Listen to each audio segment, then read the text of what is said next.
Assalamualaikum warahmatullahi wabarakatuh. Selamat sore pemirsa dimanapun Anda berada. Apa kabar Anda di sore hari ini? Senang sekali rasanya di kesempatan kali ini, saya Reska Herlambang dapat hadir menjumpai Anda dalam perspektif. Pemirsa, kalau kita berbicara mengenai toleransi, sangat jelas dalam fundamental negara kita bahwa sila ketiga Pancasila adalah persatuan Indonesia. Indonesia memiliki keragaman budaya, etnis, dan juga agama, dan semuanya disatukan dalam Bhinneka Tunggal Ika. Sebenarnya apa yang menjadi esensi toleransi, dan bagaimana implementasi di negara kita? Kita akan berbincang-bincang bersama narasumber kita di sore hari ini, yakni Profesor Nasaruddin Umar. Assalamualaikum, Prof. Apa kabar? Waalaikumsalam warahmatullahi wabarakatuh. Prof, sesuai dengan topik kita adalah pentingnya toleransi dalam kehidupan bernegara. Sejauh ini potret toleransi seperti apa yang tengah berlangsung di negara kita? Toleransi apa sih sebetulnya? Toleransi ialah kesediaan kita untuk menerima orang yang berbeda dengan diri kita.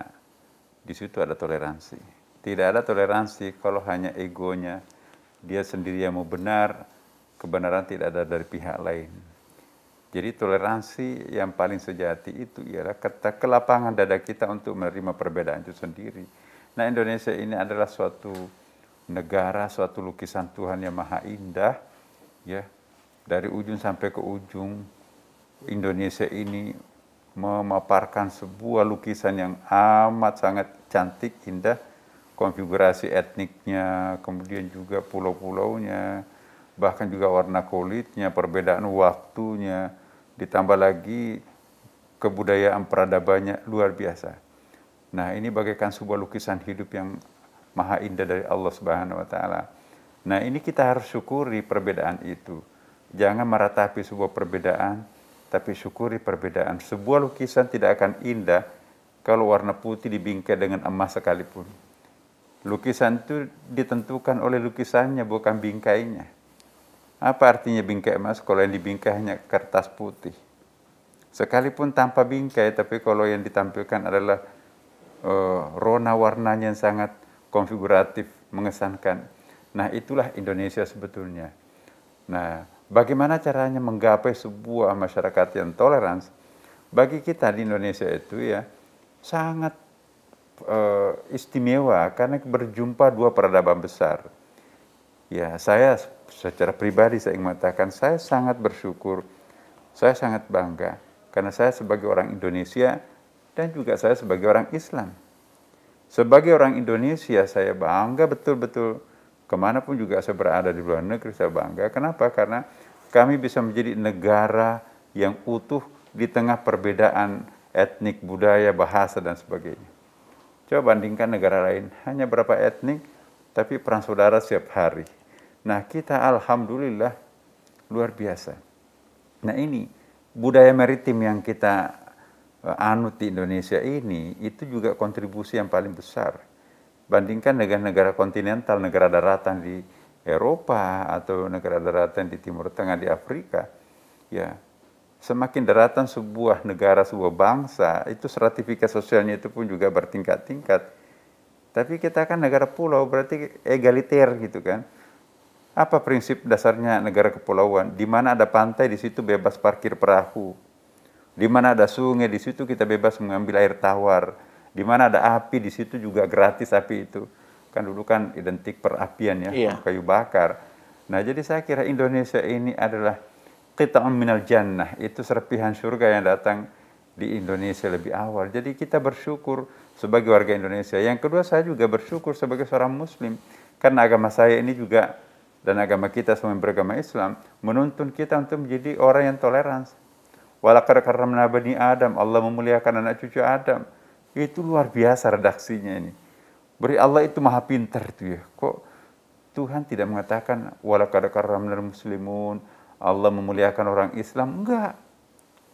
Enggak ada itu. Yang ada walaqad karramna bani Adam, Allah memuliakan anak cucu Adam.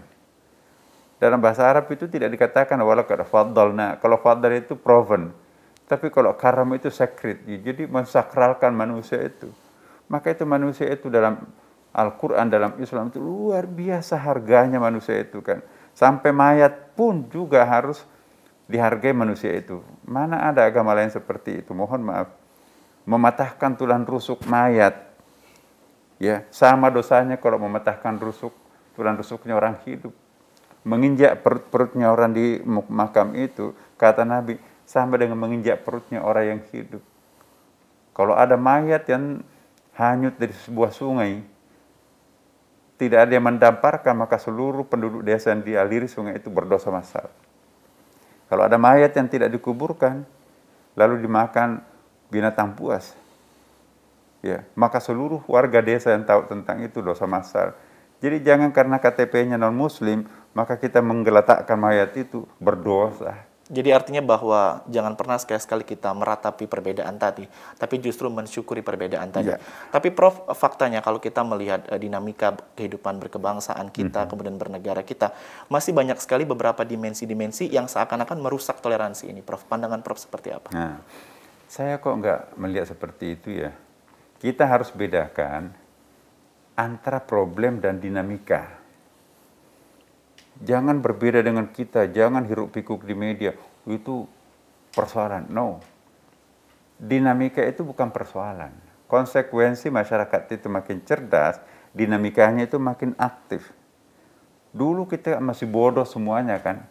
Apa kata pimpinan, sami'na wa ta'na, nggak usah protes, cari aman aja. Tapi sekarang kan konsekuensinya kita semuanya makin pinter. Tingkat kesarjanaan kita itu merata di seluruh pelosok tanah air. Nah konsekuensinya makin pintar seseorang itu makin kritis ya kan. Nah kita harus mensyukuri dinamika itu. Sebab semakin dinamis satu masyarakat itu, semakin besar peradaban yang bisa dia capai.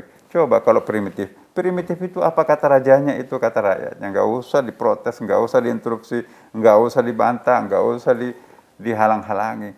Pokoknya kayak dicocok hidung aja. Sekarang kita nggak mau seperti itu kan. Maka itu negara Indonesia itu demokrasi. Coba. Demokrasi itu sejalan dengan Islam, demokrasi itu sejalan dengan prinsip hak asasi manusia, demokrasi itu sesuai dengan tren perkembangan masa depan. Nah kita bersyukur Indonesia itu adalah negara paling besar demokrasi dalam dunia Islam, bahkan dalam dunia internasional. Siapapun yang belajar demokrasi, datanglah ke Indonesia. Itu kata Hillary Clinton. Siapapun yang ingin belajar kesetaraan gender, datanglah ke Indonesia. Siapapun belajar tentang hak asasi manusia, bisa belajar ke Indonesia. Jadi hemat saya, Indonesia itu bisa menjadi negara teladan di dalam dunia Islam. Karena itu kita di Istiqlal ini ada obsesi yang sangat ambisius, tapi nggak apa-apa kan. Bercita-cita sesuatu yang mulia itu kan, ya dapat pahala satu. Tapi kalau tergapai cita-cita itu, kan dapat pahala banyak ya kan. Apa obsesi kita di Istiqlal? Kita ingin Istiqlal itu menjadi trendsetter masjid. Istiqlal sebagai pusat peradaban dunia Islam. Kalau perlu di Istiqlal ini menjadi imam peradaban dunia Islam. Ya, oke. Kiblat dunia Islam sekarang ini, kiblat peribadatannya di Mekah kan. Kita menghadap ke kiblat. Tapi kiblat peradaban dunia Islam Indonesia. Jadi qiblatul muslimina fil ibadah yakni fi Makkahil Mukarram. Wa qiblatul muslimina fil hadara yakni fi Indonesia, fi Masjid Istiqlal. Jadi kiblat peradaban dunia itu ada di Istiqlal. Itu obsesi kita. Sangat conditional, sangat memenuhi syarat ya kan. Kenapa? Kita dari segi stabilitas politik paling damai. Nggak ada negara dunia Islam paling damai Indonesia.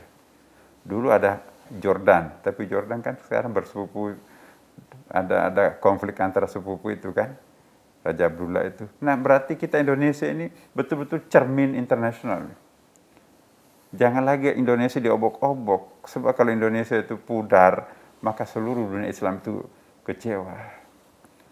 Orang tidak akan bisa mengatakan bahwa Islam itu anti toleran. Lihat Indonesia, terbesar penduduknya, sangat toleran. Orang juga tidak akan bisa mengatakan bahwa Islam itu tidak sesuai dengan hak asasi manusia. Lihat Indonesia, kita sangat menghargai HAM. Apalagi dunia tidak bisa mempertentangkan antara Islam dengan demokrasi. Lihat contohnya Indonesia, negara paling besar demokrasinya kan. Dunia juga tidak bisa mengatakan bahwa Islam itu tidak sejalan dengan kesetaraan gender. Lihat Indonesia kan. Nah, jadi mau belajar apapun terhadap Indonesia, ada. Dunia juga tidak bisa mempertentangkan antara perekonomian modern dengan Islam. Lihat Indonesia, kita loh. Ada 3 negara Islam saja di antara seluruh banyak negara Islam, mayoritas Islam itu bisa masuk G20. G20 itu kan 21 negara paling berkembang ekonominya kan. Indonesia termasuk, Turki, Arab Saudi. Arab Saudi ya karena minyaknya kan. Turki karena luas wilayahnya dan memang nggak pernah dijajah gitu kan. Tapi kalau kita fantastik. Ya. Sayangnya ada virus corona ini. Kalau nggak ada virus corona, itu kita akan menjadi apa ya istilahnya bahasa pers asing itu singa dari timur yang mengesankan ya kan. Ya pertumbuhan ekonomi kita itu pernah mencapai hampir 6% ya kan. Ya, Cina 9%, Amerika di bawah 2%. Tetangga kita apalagi kan. Singapura, Malaysia nggak bisa ngejek Indonesia itu indown. Dia nonton kepada kita, fantastik betul. Sayangnya ada virus corona. Dalam virus corona seperti ini pun kita tuh nggak krisis amat itu. Masih bisa bertahan ya, Masih, ya itu coba kita lihat. Karena pasar kita kan tergantung pada dalam negeri kan. Nah, coba kita lihat Singapura, pasarnya kan orang asing. Ya, produk-produk itu siapa yang beli? Nah kalau kita di Indonesia ini kan pasarnya ada pada dalam negeri itu sendiri kan. 300 juta itu ya nggak usah diboykot ekonominya dari luar negeri saja kita bisa survive kok. Nah, jadi semua orang menghitung Indonesia itu sebagai suatu kekuatan. Maka itu jangan sampai Indonesia ini pecah-pecah. Selama Indonesia utuh, itu akan mampu self-service untuk dirinya sendiri. Tidak usah tergantung ke negara lain, ya kan? Iya, Prof, kalau kita melihat dengan segala kelebihan dan kekuatan yang disampaikan Prof tadi terkait dengan negara kita, apalagi mencapai misi kita akan menjadi tauladan bagi negara-negara Islam yang ada di dunia kepada Indonesia. Sebenarnya dengan beberapa fenomena yang terjadi, misalnya ada aktivitas intoleran dan sebagainya di negara kita, ini memang murni dari pemikiran anak bangsa sendiri atau ada campur tangan dari pihak luar, Prof? Lihat. Negara yang besar tidak perlu menyalahkan orang lain. Tapi kenapa bisa terjadi di negeri itu? Maka itu PR kita bersama kan.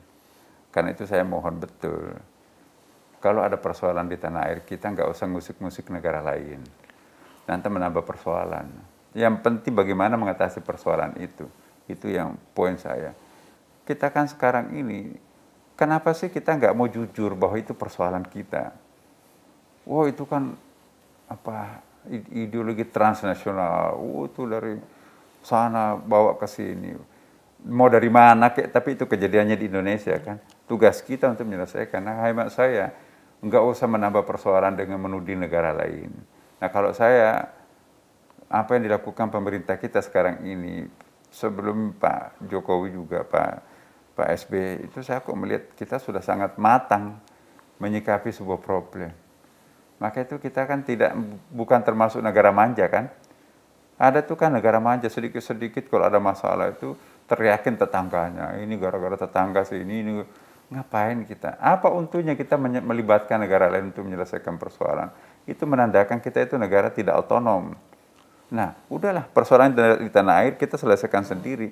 Kalau itu ada intervensi negara asing, oke, kita kalau perlu kita berjuang bersama, sing-singkan dengan baju. Hidup mati kita kan di tanah air ini, di Indonesia ini. Siapapun yang berani ya mengganggu tanah air ini, maka kita dari A sampai Z itu pun itu siap menyingsim baju.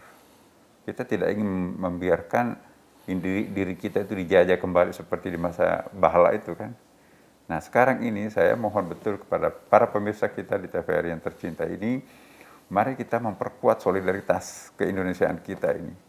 Jangan pernah ada yang mempertentangkan antara keagamaan dan kebangsaan. Jangan juga ada yang mempertentangkan antara pemerintah dan masyarakat. Jangan juga ada yang mempertentangkan antara pemerintah pusat dan pemerintah daerah. Ya, itu adalah upaya-upaya dangkal ya, upaya-upaya cetek, upaya-upaya itu kasar ya, mau menggunakan cara-cara itu memecah belah kita. Indonesia nggak mempan dengan godaan seperti itu. Kenapa? Kita sudah terlalu lama ya dijajah oleh 300 tahun hampir.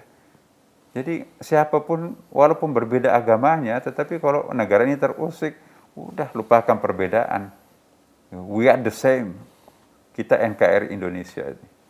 Ya, itu Garuda, Bhinneka Tunggal Ika. Kita boleh berbeda, tetapi minggir. Jangan ada yang mencoba-coba mengusik kewibawaan Indonesia. Dari A sampai Z Indonesia siap mengorbankan darahnya untuk ketahanan negerinya. Nah, patriotisme, nasionalisme seperti ini perlu ditegakkan di bumi Indonesia ini. Tapi juga pada saat yang bersamaan, jangan ada yang menghalang-halangi patriotisme dan nasionalisme itu dengan menggunakan bahasa agama. Jadi seolah-olah mempertentangkan antara Islam dengan nasionalisme. Wah, Islam itu kan universal, nasionalisme itu kan lokal. Islam itu walaupun ajarannya universal ya, rahmatil alamin, tapi tidak boleh dipertentangkan dengan kearifan lokal. Karena kearifan lokal itu paralel, kayak umbrella kan. Jadi bukan terpisah satu sama lain ya, Prof? Iya. Jadi, apa ya, kearifan lokal itu adalah sendi-sendi ajaran universal Islam. Ya kan? Nabi bahkan sangat terbuka ya. Utlubul ilma walau bisin ya. Talabul ilma walau bisin. Tuntutlah ilmu itu sampai ke tanah Cina. Enggak ada orang Islam di Cina. Kok kenapa kita disuruh pergi ke situ itu? Al-hikmatu dalatul mu'min fahaytu wajadahu wa haqqu biha. Ya, kearifan kebenaran itu ada di mana-mana, ambillah karena itu miliknya Islam yang tercecer. Nabi kerjasama dengan Eropa, kerjasama dengan Cina. Ya kalau sekarang kan MOU dengan berbagai macam negara kan. Jadi Nabi itu terlalu cepat modern, terlalu cepat lahir mendahului zamannya. Sekarang inilah mestinya saatnya Nabi itu paling tepatnya hidup. Tapi Nabi wafat 1400 tahun yang lampau, ajarannya tetap aktual. Jadi kita tidak memerlukan fisiknya, tetapi ajarannya tetap hadir. Tapi syukur-syukur kalau rohnya Rasulullah bisa menyaksikan kita juga menjalankan ajaran agamanya, pasti kebanggaannya juga kan. Kebanggaan Nabi terhadap umatnya, kebanggaan kita juga kan. Mudah-mudahan dapat syafaat nanti di hari kiamat kan. Amin, itu harapan kita semua, Prof. Jadi artinya bahwa tauladan yang sudah diberikan oleh Nabi Muhammad sendiri, mudah-mudahan juga bisa dipahami kita semua, termasuk umat muslim dan juga warga masyarakat yang ada di Indonesia. Karena Prof, kita kalau berbicara mengenai toleransi ini kerap kali juga dikaitkan misalnya dengan arus besar informasi, kemudian juga perkembangan media sosial dan sebagainya, sehingga seakan-akan permasalahan agama, suku, ras yang berkaitan dengan toleransi ini begitu cepat, Prof, menyampaikan informasi kepada masyarakat. Nanti kita akan bahas di segmen selanjutnya, dan pemirsa jangan kemana-mana, tetaplah bersama kami dalam Perspektif.